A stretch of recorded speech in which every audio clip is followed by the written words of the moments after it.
Hello student, welcome to my YouTube channel. आज हम लोग एचएम पब्लिकेशन 12th क्लास या इंटरमीडिएट का बायोलॉजी पेपर सॉल्व करेंगे। तो यहाँ पर बच्चों जो हम बायोलॉजी का पेपर सॉल्व करने जा रहे हैं वो सेट 1 जीओ है, जो 2022 का पूछा हुआ क्वेश्चन है। तो यहाँ पर हम देखते हैं कि जो बच्चों बायोलॉजी पोर्शन है इंटरमीडिएट में 70 नंबर का कुछ क्वेश्चन पेपर पूछा जाता है, उसमें से 30 नंबर के आपका प्रैक्टिकल वर्क होता है। तो यहाँ पर जो हमारा बायोलॉजी का पेपर है 2022 का आया हुआ, उसमें आप देखेंगे पहला पोर्शन जो हम हल करने जा रहे हैं वो मल्टीपल चॉइस क्वेश्चन या ऑब्जेक्टिव क्वेश्चन। उसमें हम देखते हैं पहला हमारा क्वेश्चन क्या है, which one of the following is not a false fruit. तो कौन सा इसमें फल ऐसा है जो फॉल्स फ्रूट नहीं है। उसमें कुछ एग्जांपल दिए गए हैं बच्चों, जैसे आप यहाँ पर देखेंगे एप्पल, स्ट्रॉबेरी, वॉलनट, मैंगो। तो इसमें मैंगो जो है वो क्या है, फॉल्स फ्रूट नहीं, बाकी सभी कैसे फल हैं, फॉल्स फ्रूट हैं। तो यहाँ पर आप देखेंगे ऑप्शन 4 जो है वो क्या है, करेक्ट आंसर है। अब अगला क्वेश्चन देखना है बच्चों, for the initiation of protein synthesis initiation codon is. तो इसमें है AUG, UAG, UGA, UAA। तो इसमें इनिशिएशन कोडॉन या स्टार्टिंग कोडॉन क्या है बच्चों, AUG है। आप यहाँ पर देखेंगे, आप यहाँ पर ऑप्शन क्या है, 2 नंबर क्वेश्चन का या ये क्वेश्चन का जो बी पार्ट है उसमें सही ऑप्शन क्या है, AUG करेक्ट ऑप्शन है। यहाँ पर अगले उस क्वेश्चन में सी नंबर पार्ट में देखेंगे, विच one of the following pollutants is biodegradable. कौन सा पॉल्यूटेंट ऐसा है जो बच्चों विघटित हो सकता है या डिस्ट्रॉय हो सकता है। प्लास्टिक है, एस्बेस्टॉस है, सीवेज है, ई वेस्ट है। तो यहाँ पर आप देखेंगे अलग अलग प्रकार के वो सब दिए गए हैं इसमें से, लेकिन सही ऑप्शन हमारा क्या है, सीवेज है। सीवेज एक ऐसा बायोडिग्रेडेबल वेस्ट है जो क्या हो सकता है, आसानी से नष्ट हो सकता है, बाकी कोई ऐसा नहीं है। फिर अगला है क्रोकोडाइल, ठीक है, रिहेबिलिएशन सेंटर्स इसमें कुकरैल इज़ लोकेटेड इन। तो जो कुकरैल सेंटर है वो जिसमें हम क्रोकोडाइल को संरक्षित करते हैं वो कहाँ पर स्थित है, प्रयागराज में, लखनऊ में, वाराणसी में, लखीमपुर खीरी। तो यहाँ पर हमारा ऑप्शन क्या सही है बच्चों, लखनऊ ऑप्शन क्या है, सही है। लखनऊ में यहाँ पर हम इन्हें ब्रीडिंग सेंटर के रूप में एकत्र किए हैं और ये क्रोकोडाइल क्या करते हैं, यहाँ पर संरक्षित किए जाते हैं और अपनी पॉपुलेशन को बढ़ाते हैं। अगला क्वेश्चन आप देखिए बच्चों, define answer type of question. इसमें 2 नंबर का एक क्वेश्चन है, where is tapetum located, what is its function. तो यहाँ पर देखेंगे टेपिटम कहाँ लोकेटेड होती है।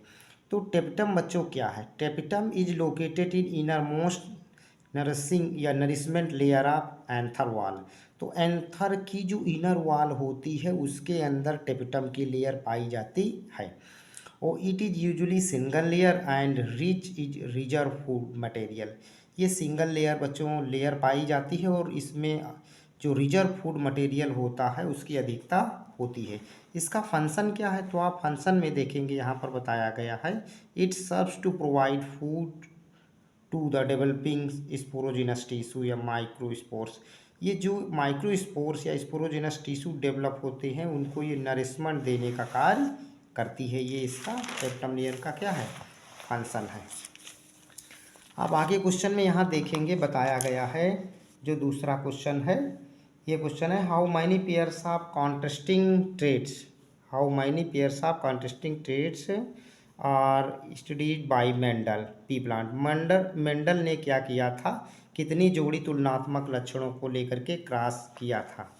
तो इसमें आप देखेंगे कितनी जोड़ी लिए थे, 7 pairs of contrasting characters considered bye Mendel in his experiment. Mendel ने क्या किया था, 7 जोड़ी तुलनात्मक लक्षणों को लेकर के क्रॉस किया था।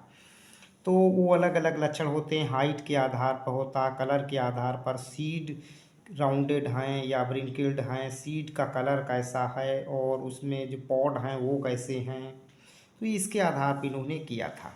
अगला क्वेश्चन बच्चों आप यहाँ पर देखेंगे बताया गया है, विच पैथोजेन, कौन सा, which pathogen causes elephantiasis, to which phylum does its pathogen belong. तो यहाँ पर आप देखेंगे कि एलिफेंटियासिस डिजीज या फाइलेरिया डिजीज है, वो कैसे होती? कास्ड बाई बुचरेरिया बैंक्रोप्टी या बुचरेरिया मैलेयाई, इसके द्वारा होती है। और ये पैथोजन फाइलम नेमेटोडा से बिलोंग करता है। लेकिन ये डिजीज ट्रांसफ़र कैसे होती? तो इसमें आप देखेंगे कि फाइलेरिया डिजीज जो फीमेल क्यूलेक्स होती है उसके द्वारा ट्रांसफ़र होती है, और ये क्या होती है, इस तरह से इन्फेक्टेड पर्सन से हेल्थी पर्सन में पहुंच जाती है। फिर अगला क्वेश्चन आप देखेंगे, what is R in DNA? What is R in R DNA? तो आर क्या है? तो इसका आर का मतलब है बच्चों यहाँ पर रिकॉम्बिनेंट डीएनए। तो आर जो है यहाँ पर ये क्या है? एक रिकॉम्बिनेंट डीएनए या पुनर्संयोजित डीएनए है। अगला क्वेश्चन हम यहाँ पर देखते हैं, पूछा गया है बच्चों, डिफाइन निके। तो ये क्या है? यहाँ पर आप देखिए, तो निके क्या है? इसमें एक प्रकार की पोजिशनल स्टेटस होता है। किसका? आप an organism in an ecosystem, किसी इकोसिस्टम में किसी ऑर्गेनिज्म का जो फंक्शनल या पोजिशनल स्टेटस होता है उसी को हम निके कहते हैं। इसमें बताया गया है द निके ऑफ एन ऑर्गेनिज्म डिटरमाइनिंग, ये क्या करता है? डिटरमाइन करता है। देखेंगे इसमें रेंज को डिटरमाइन करता है, उसकी टॉलरेट कंडीशन को डिटरमाइन करता है, उसकी सोर्स क्या है वैसे जिसे यूटिलाइज करता है, और रोल क्या अदा करता है वो कुछ सिस्टम में, ये इन चीज़ों को डिफाइन करता है। फिर आप अगला क्वेश्चन यहाँ पर देखेंगे, पूछा गया है आपको very short answer type of question में, mention the full form of IVF and GIFT. तो इनके आपको फुल नेम लिखने हैं। तो आईवीएफ का पूरा नाम क्या है बच्चों? यहाँ पर आप देखेंगे इन वाइट्रो फर्टिलाइजेशन। और जीआईएफटी का पूरा नाम क्या है? Gamete intra fallopian transfer. ये अब यहाँ पर आप क्वेश्चन में अगले देखेंगे, कमेंट अपॉन एपोमैक्सिस। एपोमैक्सिस क्या है ये हमको देखना है। तो आप यहाँ पर देखिए कि एपोमैक्सिस क्या है, ये क्वेश्चन बताया गया है बी नंबर में। तो phenomena producing seeds, phenomena producing seed किससे? न्यू प्लांट, कैसे? Without fertilization is called apomixis. बिना, ठीक है, आप जानते हैं फर्टिलाइजेशन के या विदाउट फर्टिलाइजेशन सीड या न्यू प्लांट का प्रोड्यूस होना ही एपोमैक्सिस कहलाता है। तो आगे क्या बताया गया? This phenomena does not include formation and mixing of A gamete. इस प्रकार के फिनोमिना में ना तो गैमेट बनते हैं ना उनका मिक्सिंग होता है। और आप देखेंगे so it does not produce genetic variation, इसी कारण ये बच्चों जेनेटिक वेरिएशन को भी नहीं प्रोड्यूस करते हैं। इसका एडवांटेज एपोमैक्सिस का ये है कि ये क्या होते हैं? प्रेजेंस करते हैं द यूजफुल पेरेंटल करेक्टर, ये प्रिजर्व करने का कार्य करते हैं। किससे? जो पेरेंटल करेक्टर होते हैं उनको स्टोर करने का कार्य करते हैं। अगला क्वेश्चन यहाँ पर देखेंगे, how many chromosomes are found in Turner syndrome and Klinefelter syndrome. तो आप जानते हैं टर्नर सिंड्रोम में क्या होता है? मोनोसोमी होती है। मोनोसोमी होने के कारण इसमें 1 क्रोमोसोम लॉस हो जाता है। किसमें? Diploid set. तो यहाँ पर 2n-1 हो जाते हैं क्रोमोसोम। तो in such cases 1 of chromosome is present singly. तो इसमें आप देखेंगे सिंगल क्रोमोसोम ही एक जोड़ी में दिखेगा।